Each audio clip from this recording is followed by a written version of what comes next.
All right, so remember, this is kind of the main idea of biology, and how genes become traits is called gene expression, and this can be heavily influenced by the environment. So, traits like your height, your weight, your disease risk, those are all definitely influenced by your environment. One way this can happen is that the environment can actually help turn on and off certain genes. So things like fur colors, puberty, healing, those all require turning on and then potentially off certain genes. This can also be the case with certain diseases in which, number one, people can be genetically predisposed. Remember, that means you're more likely to get the disease because of your genetics. But that generally means that you have to have some environmental factor that actually causes that disease to occur. Your body can also make more or less protein based on the situation. So, tanning is an example, or insulin when you eat sugar, or healing.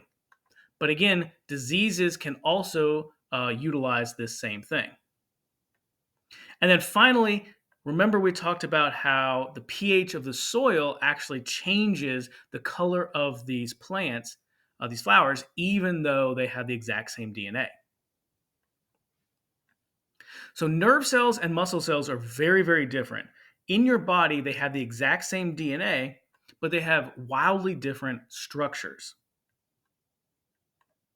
And that's because of cell differentiation, where different genes are turned on and off, and those different genes create the different traits that those cells have.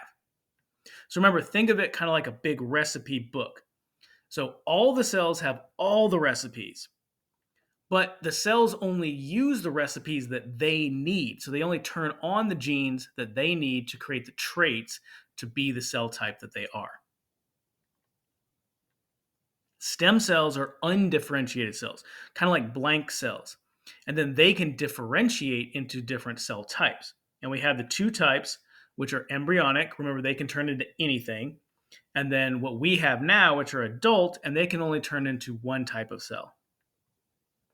And then finally, remember that you were a zygote at one time. So that's that single cell, that fertilized egg.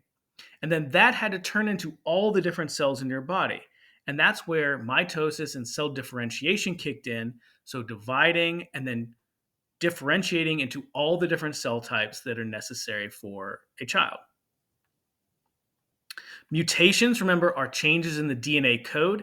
They can be substitutions where you just swap out a single letter, or they can be an addition or deletion, which remember is way worse because it changes all the codons after that.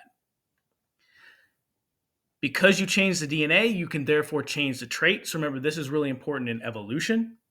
And finally, don't forget that only mutations in gametes, so egg cells and sperm cells, can actually be passed on to your offspring.